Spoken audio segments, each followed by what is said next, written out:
जन्मज दुःखविनाशकलिङ्गं तत्प्रणमामि सदा शिवलिङ्गम्।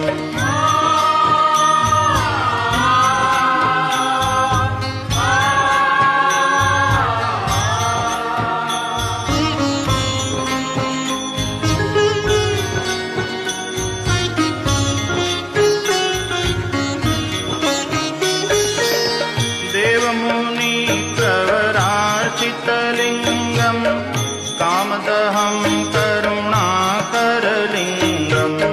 रावणदर्पविनाशनलिङ्गं तत्प्रणमामि सदा शिवलिङ्गम्।